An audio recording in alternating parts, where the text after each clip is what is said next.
오늘 주실 말씀은 사도행전 6장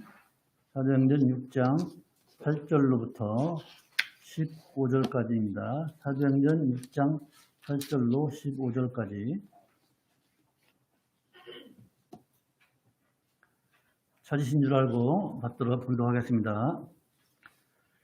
스데반이 은혜와 권능이 충만하여 큰 기사와 표적을 민간에 행하니 리보디노, 구레네인, 알렉산드리아인, 길리기아와 아시아에서 온 사람들의 회당이라는 각 회당에서 어떤 자들이 일어나 스데반으로 더불어 변론할세 스데반이 지혜와 성령으로 말함을 저희가 능히 당치 못하여 사람들을 가르쳐 말시키되 이 사람이 모세와 및 하나님을 모독하는 말하는 것을 우리가 들었노라 하게 하고 백성과 장로와 서기관들을 충동시켜 와서 잡아가지고 공의에 이르러 거짓 증인들을 세우니 가로되 이 사람이 이 거룩한 곳과 율법을 거스려 말하기를 마지 아니하는도다.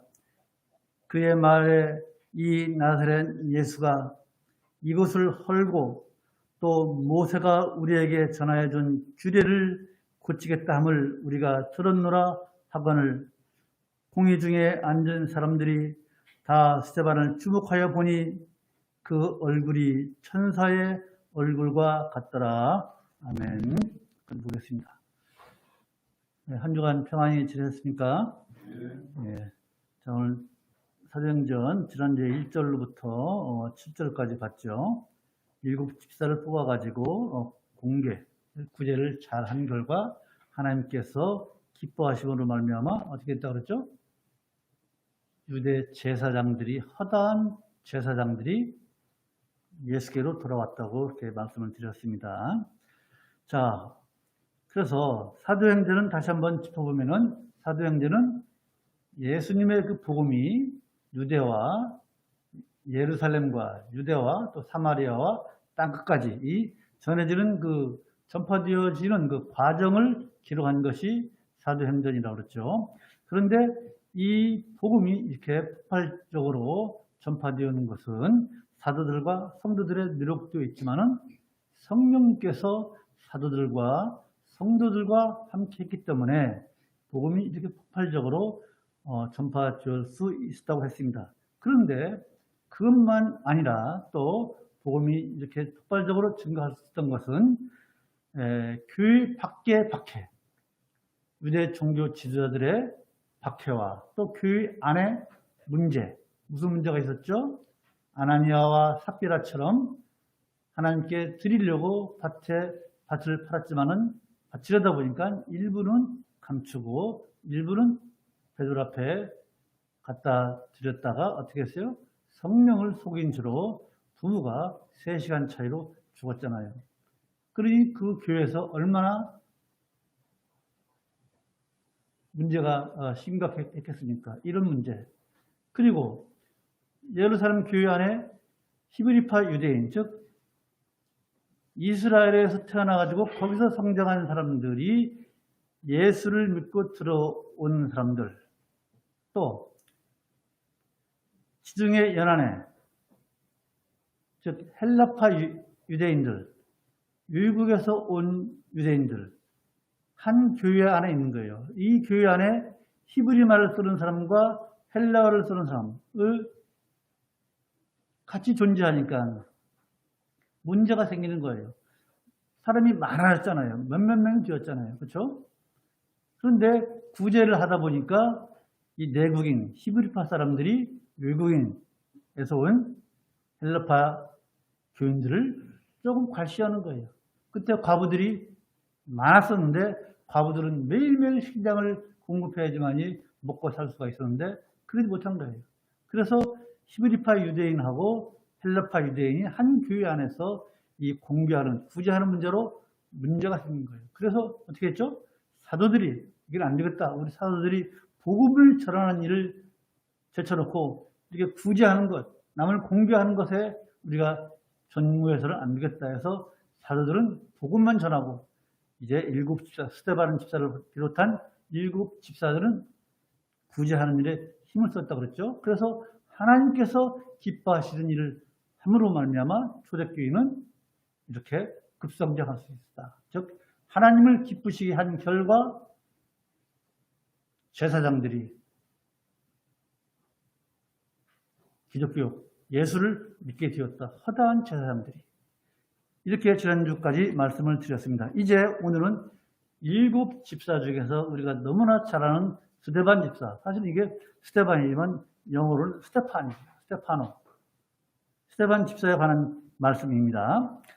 네, 스데반 집사는 오늘 6장 9절을 보면요. 성령이 충만한 사람이었어요. 그렇죠? 성령이 충만한 사람이었어요. 6장 5절을 보면. 또 6장 8절 은혜와 권능이 충만하여 큰 기사를 민간하게 행했다고 이렇게 되어 있습니다.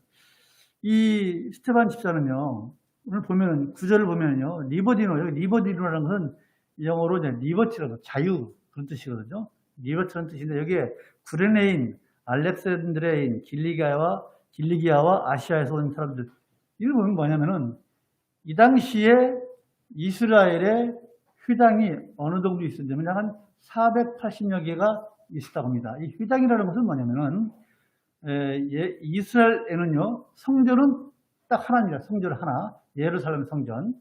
그리고 이 회당에서 말씀도 전하고 또 구약성경인 모세 오경을 가르치고 또 그들의 장로의 유전인 미시나 이런 것들을 가르치고 또 마을에서 회의하는 등 공동체의 모임을 갖는 것이 바로 이 회당이에요. 이 많은 회당이 있었는데 이 스데반 집사는 외국인들이 많은 그런 회당에서 말씀을 전한 것 같아요. 9절 보면요. 외국인들이 나오잖아요. 그래서 여기에서 스데반 집사가 말씀을 전하는데 듣는 사람들이 걸리는 거예요. 기분 나쁜 거예요. 예수님이 돌아가신 지 얼마 안 됐고 또 사도들을 베드로와 요한을 감옥에 2번이나 가뒀잖아요. 그래서 복음이 좀 잠잠할 줄 알았더니 또 집사라는 이 사람이 또 나타나가지고 이렇게 각 회당에서 특히 외국에서 온 사람들을 대상으로 말씀을 전하니까 눈에 거슬리는 거예요. 그래서 어떻게 해요? 이제 스데반 집사를 고소하잖아요. 사내들인 공유에 걸리는 거예요. 기분 나쁜 거예요. 그래서 결국에는 이 스데반 집사가 사내들인 공유에 고소당해서 나중에는 순교하잖아요. 스데반 집사는 우리 기독교의 최초의 순교자입니다. 그래서 오늘은 이 스데반 집사에 대해서 말씀을 드리려고 합니다.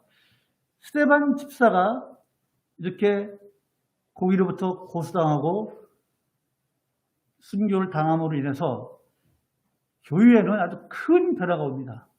어떤 변화가 오냐면은 첫 번째로는 박해가 더 심해집니다. 스데반 집사가 죽은 이후에 박해가 더 심해집니다. 그 대표적인 인물이 누구죠? 사울. 나중에 사도 바울이 되잖아요. 사울이 교회를 박해하는데 앞장을 섭니다. 더 심해집니다.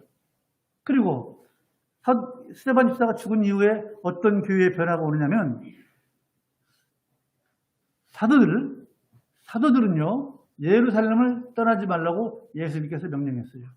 그러니까 사도들은 예루살렘을 떠나지 않고 성도들은 박해를 피해서 사마리아로 저 북쪽으로 뿔뿔이 헤어지는 거예요. 그러니까 스데반 집사가 죽은 이후에 박해가 더 심해지고 교회는 뿔뿔이 헤어지는 거예요. 그런데 이것이 오히려 복음을 이방 세계에게 전하는 단초를 제공하는 거예요. 하나님은 이렇게 일하십니다. 이렇게 하는 일이죠. 인간의 생각으로는, 우리 생각으로는 왜 저러실까? 하지만 하나님은 이렇게 일하시는 분이에요. 그래서 오늘은 기독교 최초의 순교자인 스데반 집사가 고소당하는 이 사건을 한번 봅니다.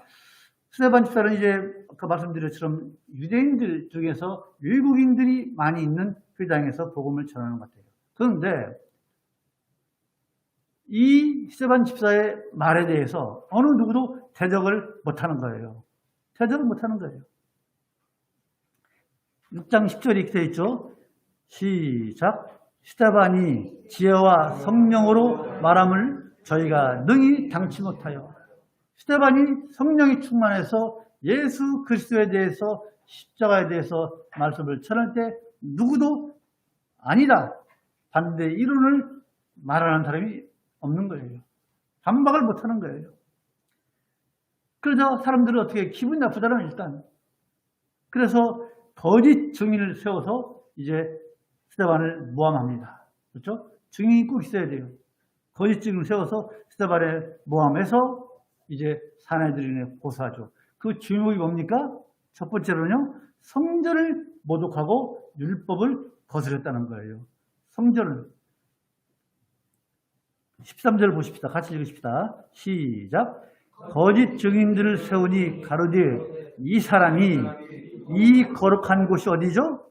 성전이에요. 다음 시작. 율법을 거스려 말하기를 마지 아니하는도다. 성전을 또 율법을 거스릴 것을 말하지 아니한다.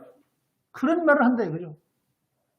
여러분, 예루살렘 성전이 건축되는데 몇 년 걸렸어요? 46년이 걸렸어요. 그런데 예수님께서 이 성전을 헐라, 내가 사흘 만에 건축하리라, 이렇게 하셨잖아요. 말도 안 되는 말씀이잖아요. 이스라엘은요, 이스라엘 사람들의 신앙은요, 성전 신앙입니다. 오직 성전이 하나밖에 없잖아요, 예루살렘. 그래서 이 하나님의 임재, 하나님께서 계시는 곳, 이 예루살렘의 성전은요, 이 성전을 모독하면요, 똑같이 신성 모독의 죄를 적용할 수가 있습니다.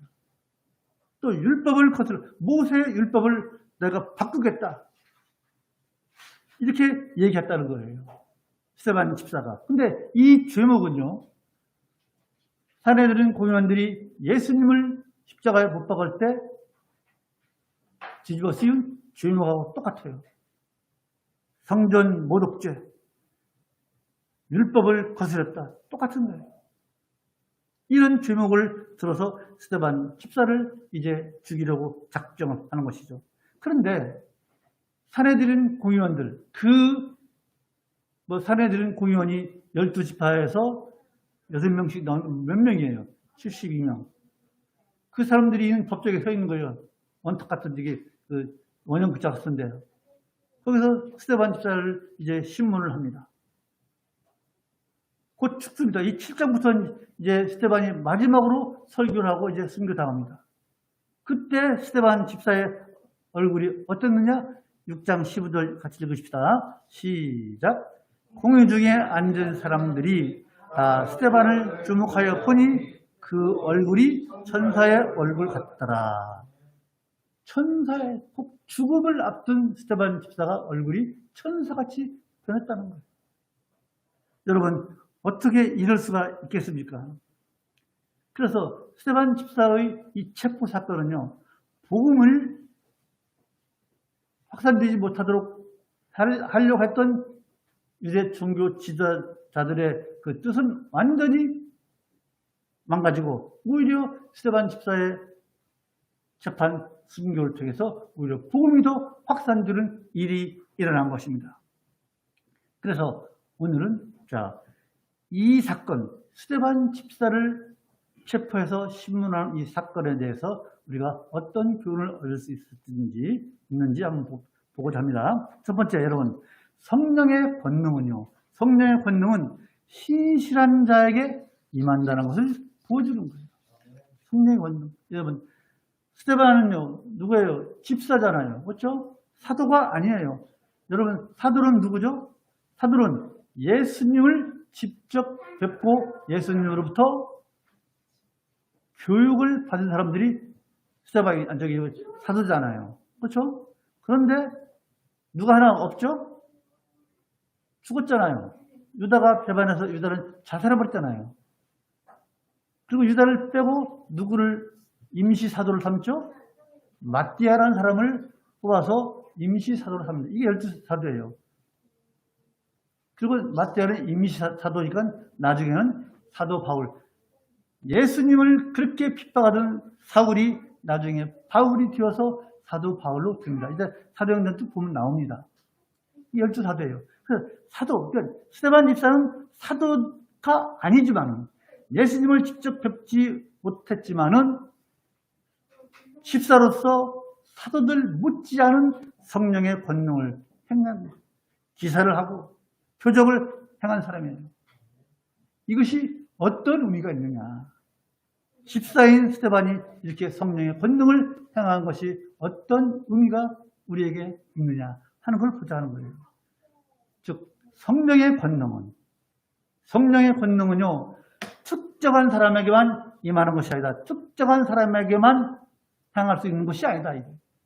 성령의 권능은 누구든지 성령의 권능을 나타낼 수 있고 하나님께 영광을 돌릴 수가 있는 거예요. 그럼 어떤 사람이냐? 어떤 사람이 성령의 권능을 나타낼 수가 있느냐 이거예요.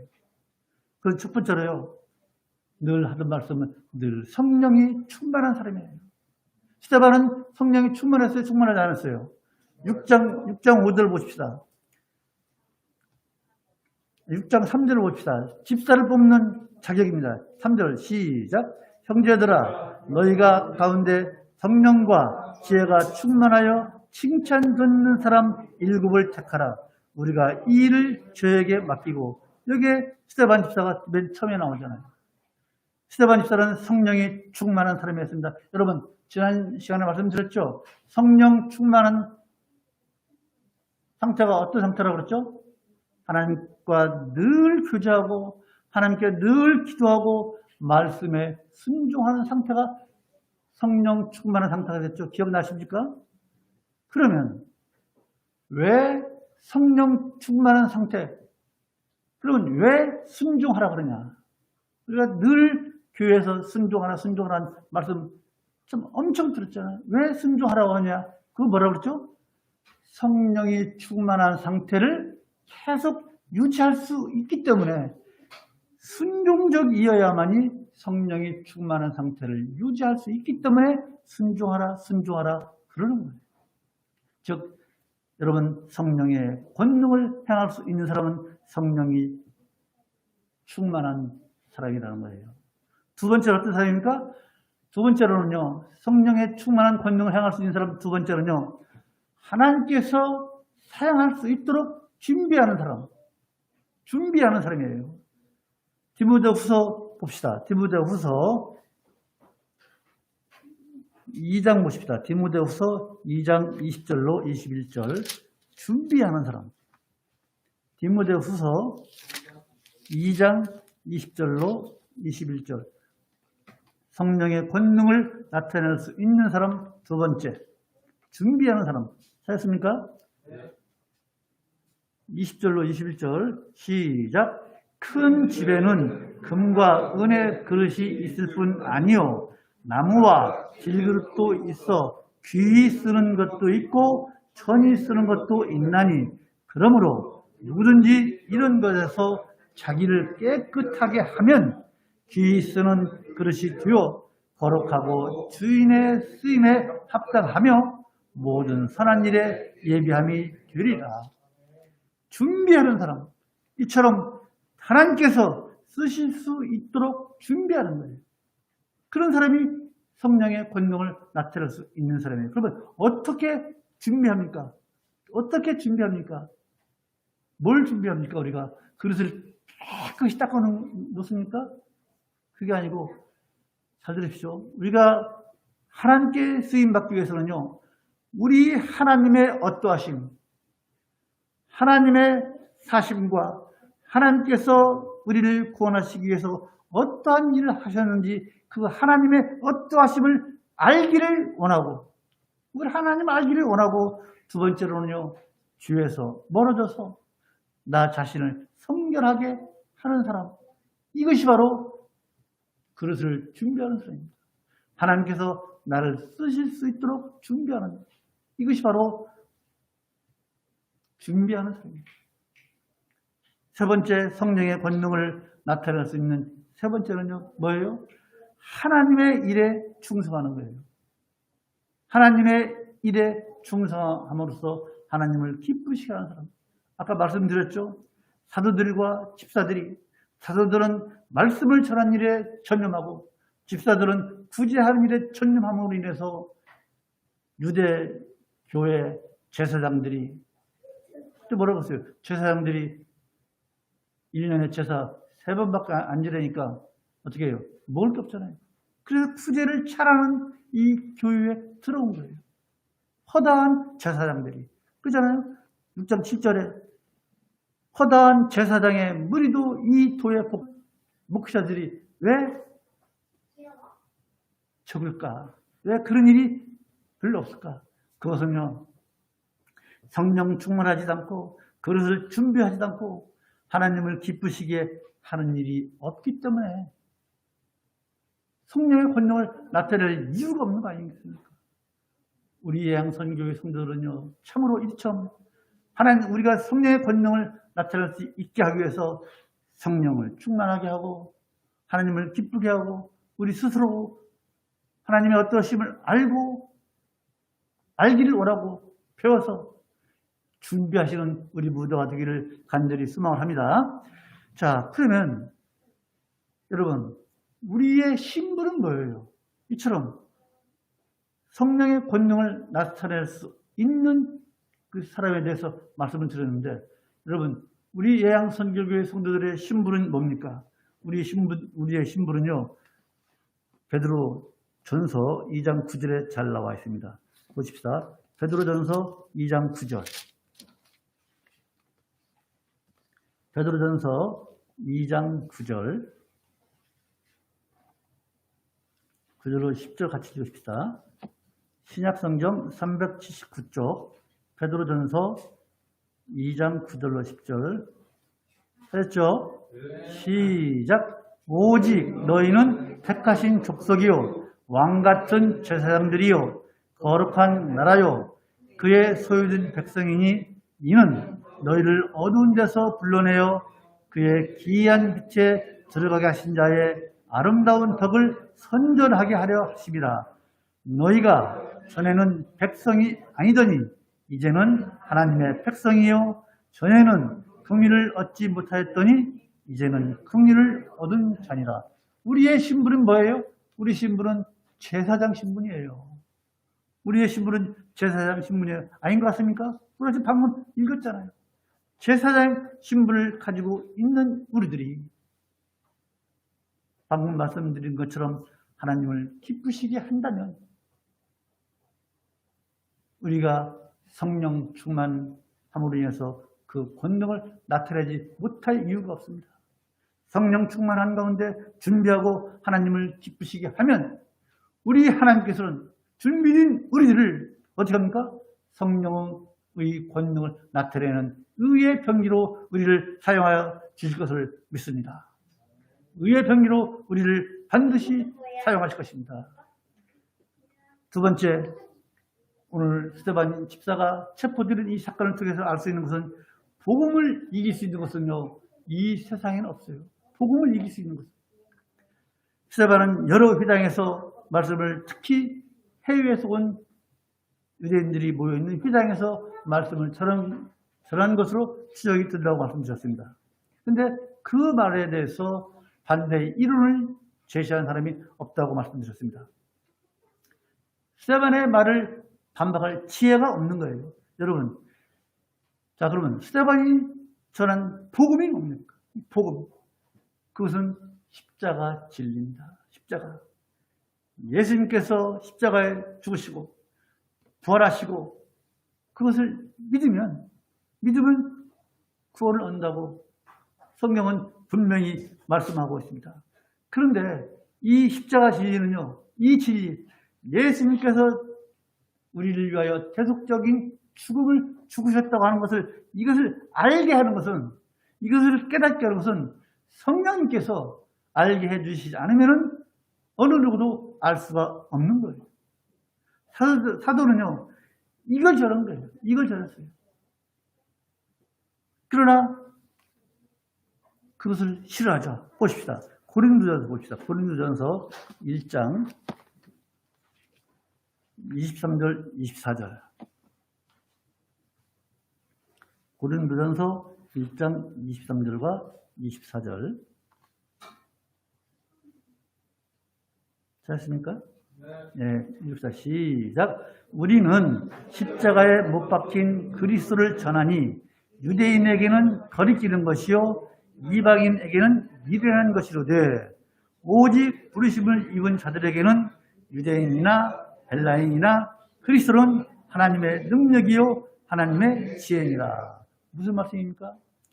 지금 스데반이 전하는 예수 그리스도의 십자가, 유대인 즉 본토에서 히브리 말을 쓰는 유대인들은 예수 첫 젊은 청년이 33살에 돌아간 죽은 청년이 더군다나 십자가에 죽은 사람이 가장 치욕스럽고 부끄럽게 죽은 사람이 너희들의 메시아라고, 너희들의 구세주라고, 이스라엘 사람들은 믿을 수가 없는 거예요. 왜? 지금 로마의 압제를 벗어나고 다윗 같은 왕이, 그런 메시아가 와서, 정치적인 메시아가 와서 로마를 쳐부시고 이스라엘을 구원하기를 바라는데 뭐? 수치스럽게 십자가에 죽은 33살짜리 청년을 믿어? 그가 구세주야? 안 믿는 거예요. 그거 싫어하는 거예요. 그리고 헬라인 뭐예요? 헬라인은 뭐예요? 그리스 말 쓰고 헬라어 쓰는 사람. 이 사람들은 뭘 알아요? 헬라 철학을 아는 사람들이에요. 헬라 사상을 어느 정도 아는 사람들이에요. 그런 사람들은 도대체 무슨 말이야? 그게 무슨 말이야? 말도 안 되는 소리 하고 있어. 그러는 거예요. 이게 지금 그 말이에요. 그러나 우리 예수 그리스도를 믿는 사람들은요, 십자가야말로 하나님의 능력이요 하나님의 지혜라는 것이 바로 지금 우리가 읽은 고린도전서 1장 23, 24절을 그 말씀인 거예요. 십자가 누구도 알 수가 없는 거예요. 하나님께서, 성령님께서 알게 해주시기 전에는 알 수가 없는 거예요. 그러나 우리 예양선교회 성도들은 모두가 다 그걸 믿잖아요. 그 진리이기 때문에. 그러나 이것을 반박할 수가 없어요. 누가 반박합니까? 이 진리를. 그 얘기예요. 여러분, 예수 그리스도의 십자가는요, 유일한 구원의 진리이고 구원하시는 수단인 것입니다. 십자가의 대속적 진리를 반박할 수 있는 지혜는 없는 거예요. 어느 지혜가 예수님의 그 십자가의 대속적 죽음, 나를 위해서 돌아가셨다는 것을 누가 반박할 수가 있겠습니까? 그리스도의 십자가의 진리는요, 우리 인간의 사색이나 인간의 명상으로 얻어진 그런 사상이 아니고 철학이 아닌 거예요. 십자가 대속의 진리는요, 오직 하나님의 섭리로 든 영원한 구원의 진리인 것입니다. 십자가 진리가 그거예요. 그러면 십자가 이 진리의 내용은 뭐예요? 내용. 궁금하시죠? 찾으십시오. 자, 십자가 진리의 내용은요, 첫 번째로 모든 인간은 죄인이라는 거예요. 예수님께서 우리 인간들이 죄인이 아니면 십자가에 죽으셔야 할 이유가 하나도 없어요. 우리가 죄인이기 때문에 예수님께서 십자가에 죽으시는 거예요. 그래서 십자가의 진리는 첫 번째로 모든 인간은 죄인이다. 로마서 3장 9절로 12절, 하나님 앞에 의인이 있어요, 없어요? 한 사람 넘는 거예요, 의인은. 그래서 십자가가 필요한 것입니다. 두 번째로요, 여러분, 십자가의 진리는요, 뭡니까? 모든 인간은요, 자신의 죄를, 내 스스로 해결할 수 없는 거예요. 그래서 예수님께서 대신 해결해 주신 거예요. 대신 십자가를 져서. 세 번째, 그 인간의 죄 문제를 해결하는 방법은요, 오직 예수 그리스도의 대속적 죽음을, 십자가를 믿는 것 외에는 없어요. 한번 보실까요? 요한복음 3장 16절 너무나 잘 알죠? 이것은 어떤 때 나온 말씀입니까? 요한복음 3장 16절, 니고데모라고 하는 사람이 있어요. 니고데모가 누구냐면요, 산헤드린 공의원이에요. 지체가 높은 사람이에요. 이 사람이 와서 물어보잖아요. 예?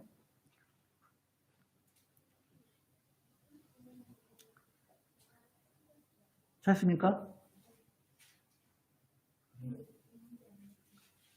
거듭나는 것에 대해서 물어봤을 때 요한복음 3장 16절. 자, 니고데모가 물어봤을 때 예수님께서 답변하신 대답입니다. 요한복음 3장 16절로부터 18절까지 시작. 하나님이 세상을 이처럼 사랑하사 독생자를 주셨으니 이는 저를 믿는 자마다 멸망치 않고 영생을 얻게 하려 하심이니라.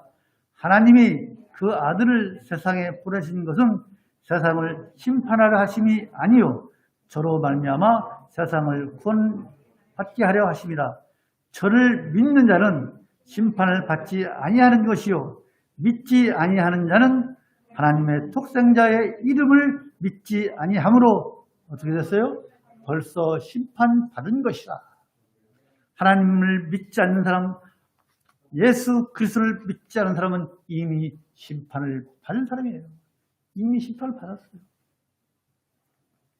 이것이 바로 십자가의 진리입니다. 십자가의 진리가 바로 이거예요. 누가 우리 인생의, 우리 인간의 죄를 해결할 수 있겠습니까? 여러분, 예를 들어 봅시다. 연초에 저 에어컨이 고장났잖아요. 그죠? 만족도인데 고장나가지고 삼성거로 바꿨잖아요. 어떤 기계가 고장났을 때 그 기계를 가장 잘 고치는 사람은 누구예요? 그 기계를 만든 사람이잖아요. 만든 기계를 삼성 사람이 와서 고칠 수 있습니까? 못 고치잖아요. 마찬가지로 인간도 마찬가지예요. 인간의 가장 큰 문제는 이 죄 문제를 해결할 사람이 누구 있어요? 만드신, 우리 인생들을 만드신 하나님 위에 누가 우리 인생들의 죄 문제를 해결하고 그 문제를 고치겠습니까? 없어요. 인간의 죄를 해결할 수 있는 영역은요, 우리 인간의 영역이 아니에요. 만드신 하나님의 영역입니다. 그래서요, 구원은요, 오직 예수 그리스도를 통해서 베푸신 하나님의 은혜예요. 그래서 칼빈은 이렇게 얘기했어요. 칼빈은 구원의 도구인이라는 것이 사람 인자가 아니고 원인 인자예요. 도구인이 뭐냐? 그것은 하나님의 은혜다. 칼빈이 그랬어요. 도구인, 구원의 도구인, 이거로 그것은 하나님의 은혜다. 이거예요. 여러분, 하나님의 은혜라고 하는 그 수단 이외에는 구원받을 수가 없는 거예요. 그런데 이것을, 이 진리를 믿지 않으면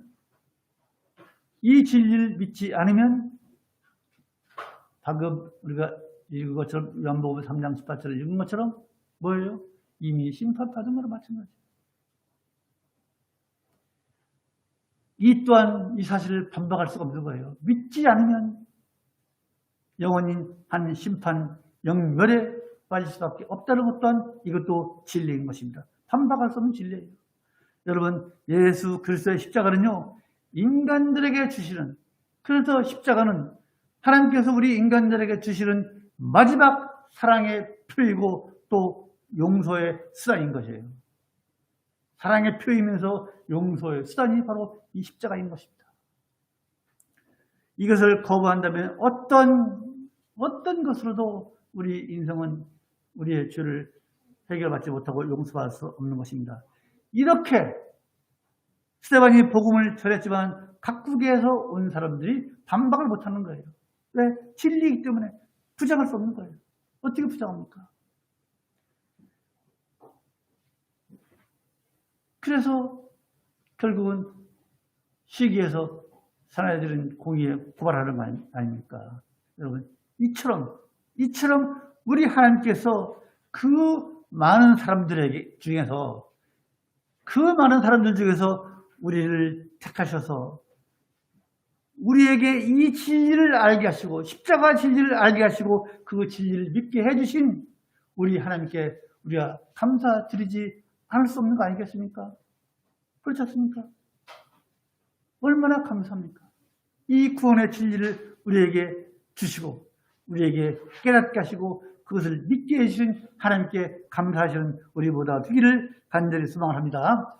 세 번째로는요, 여러분, 신자들은요, 어디를 가든지 천사의 모습을 가지고 있어야 준다는 거예요. 어디를 가든지. 천사의 모습. 근데 이 순간, 내가 무슨 천사야. 그렇게 생각할지 몰라요. 말씀을 보십시다. 우리 신자들은 천사의 모습을 가지고 있어야 돼요. 사형선고를 앞둔 그 사형수는요, 법정에서 얼마나 두려움과 근심과 수치심에서 고개를 푹 숙이고 있어요. 그것이 보통이에요. 그러나 스데반 집사는요, 자신을 죽일 작정을 하고 덤벼드는 이 사내들은 공회원들 앞에서 어떻게 해요? 신문을 받을 때 그의 얼굴이 천사와 같다고 했지 않습니까? 어떻게 그럴 수가 있을까요? 어떻게 그럴 수 있을까요? 아까 읽었잖아요. 6장 있는 말씀, 성령이 충만했기 때문에, 집사를 뽑힌 거 아니겠습니까? 성령이 충만했기 때문에 천사처럼 그러한 모습을 하고 있었습니다. 이것은 뭐예요? 스데반 집사가 하나님의 능력과 주님의 그 사랑에 대한 확고부당한 믿음이 있었기 때문에 가능한 거예요. 확고부당한 믿음. 여러분, 예수 그리스도의 복음에 확신이 있는 사람, 하나님의 살아계심과 예수 그리스도의 그 십자가의 태속적 죽음과 그것을 확실히 믿는다면, 또 사시고 계신 우리 하나님께서 나를 지키시고 도와주신다는 그 확고부당한 믿음이 있는 사람은요, 어떤 환경이 있을지라도 결코 흔들림이 없습니다. 흔들리지 않습니다. 그래서 오늘 이따가 우리가 찬송 466장 부르시겠지만은요, 흔들림이 없는 거예요. 그래서 스데반 집사는 천사의 얼굴을 가릴 수가 있었던 것입니다. 확고부당한 신념, 예수 그리스도에 대한 믿음. 여러분, 우리 모두 이처럼 예수 그리스도의 복음에 대한 확실한, 확고부당한 신념, 그런 믿음을 가진 우리 성도가 되시지 않으시겠습니까? 한번 그렇게 믿어보시지 않으시겠습니까? 우리 예양선교계 모든 성도들은 예수님의 그 십자가와 하나님의 그 사시고 도우시는 것을 확실히 믿는 우리 모두가 되기를 간절히 소망을 합니다. 우리 성도들이요, 우리들이 이처럼 복음에 대한 확신, 복음에 대한 그 확신을 가지고 살면요, 얼굴뿐만 아니라 어떻게 우리의 삶도, 생활 모습도 천사의 모습을 가질 수 있다고 믿습니다. 믿는 사람이 얼굴이 참으로 늘 밝고 어두워서 죽겠습니까? 늘 우리가 환한 모습으로, 얼굴에는 웃음을 띠고 너그러운 마음을 가졌다면 그것이 바로 천사의 모습 아니겠습니까? 그래서 여러분, 천사의 모습은 어떤 모습입니까? 첫째요, 여러 가지 모습이 있지만 첫째, 천사는요, 선한 모습입니다. 선한 모습입니다. 어떻게 선합니까? 천사는요, 사람에게 기쁜 소식을 전합니다. 성경에 많이 있잖아요. 대표적인 예를 들면 누가복음 1장 8절로 14절로 보면요, 스가랴에게 잉태할 것을 전하는 천사의 모습. 그래서 사람에게 기쁜 소식을 전해주는 게 천사의 모습입니다. 또 사람들에게 용기를 줍니다. 용기. 마태복음 28장 2절로 7절. 또 천사는요, 성도들을 위험에서 건져줍니다. 사도행전 12장 5절로 11절. 이것이 바로 기쁜 소식을 전하고 사람에게 용기를 주고 위험에서 건져주는 모습이 바로 천사의 모습이에요. 이게 선한 모습이에요. 그 첫째, 천사는 선한 모습을 가지고 있습니다.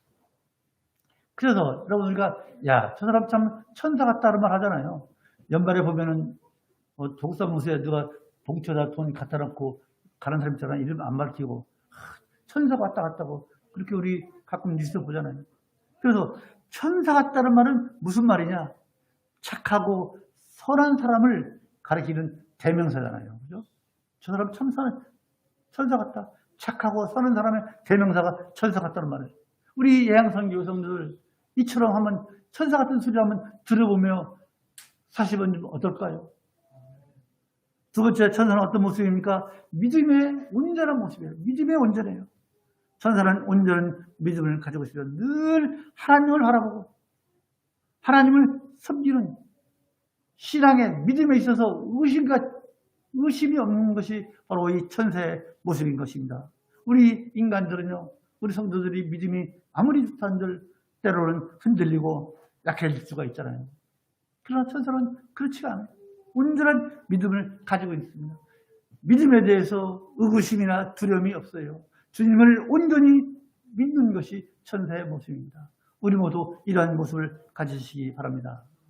여러분, 스데반 집사가 지금 그렇게 살았다는 거예요. 그렇게 하고 있다는 거예요. 그래서 지금 15절에서 보는 것처럼 천사처럼 얼굴이 천사의 얼굴 같더라 이거예요.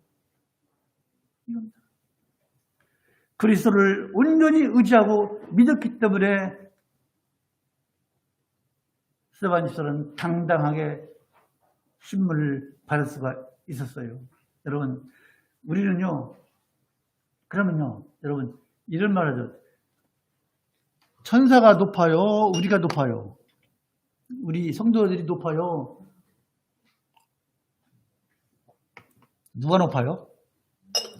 네? 권사님 잘 아실 건데. 천사가 높아요? 누가 높아요? 천사가 높죠? 아니에요. 히브리서 1장 보십시다. 히브리서 1장 14절 보십시다. 히브리서 1장 14절.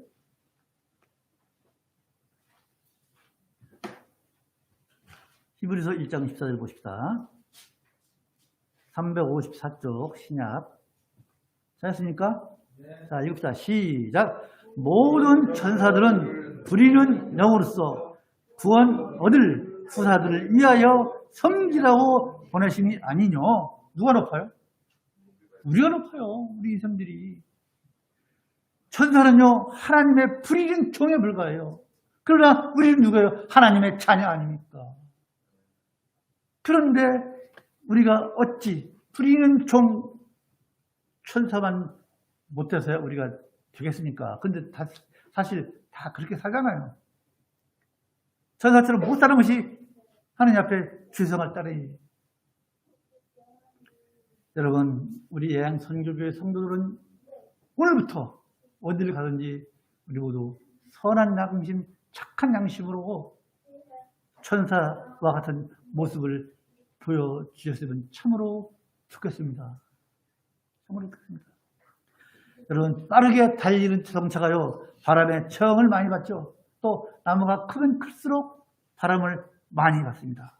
지금 예루살렘 교회가 지금 그 지경입니다. 조직이 든든해지고 교회가 성장하자 사단이 시험하고 있는 거예요. 그래서 심하게 사단이 시험에서 핍박이 들어오고 스데반 집사를 정죄하고 투옥하고 이제 순교시키는 것입니다. 스데반 집사가 로마에게 대들었습니까? 아니잖아요. 또 유대 종교 지도자에게 당신들 이러고 유대 종교 지도자한테 대들거나 그런 거 아니잖아요. 오직 예수 그리스도 십자가만 전했잖아요. 그런데 뭐예요? 돌아온 것은 뭐예요? 박해예요. 심한 박해예요. 이것은 무엇을 의미하느냐? 그럼 여러분, 우리가요, 교회에서나 사회에서 열심히 하나님께 충성했다고 우리의 삶이, 우리가 참으로 열심히 믿음생활 했다고 우리의 삶이 평안하고, 평안하면 좋죠. 다 평안합니다. 그러나 항상 우리의 삶이 평안한 것만은 아니다. 우리가 하나님께 충성했다고 해서 내 삶이 평안할 것이라고만 생각하지 말라는 거예요. 사단은요, 열심히 헌신하는 성도들을 더 많이 시험한다는 것을 지난 시간에 말씀드렸잖아요. 뭐라고 말씀드렸습니까? 무지 선교사 말씀드렸잖아요. 열매가 있지 않은 나무는 사단은 흔들리지 않는다고 그랬잖아요. 사과나무가 시퍼렇게 있는데 왜 흔듭니까? 잘 익은, 믿음에 잘 익은 그 성도들을 쓰러뜨리려고 사단은 잘 익은 나무의 열매를 따기 위해서 흔든다고 그랬잖아요. 그런 것처럼 사단은요, 이처럼 하나님이 일에 충성하고 참으로 열심히 말씀대로 살려고 하는 사람, 즉 사단도 아, 저 사람이 참 충성되구나, 주님의 일꾼이라는 것을 아는 거예요. 그렇기 때문에 그 사람을 더 흔들고 더 핍박하는 거예요. 베드로전서 봅시다. 베드로전서 4장 봅시다. 베드로전서 4장 13절.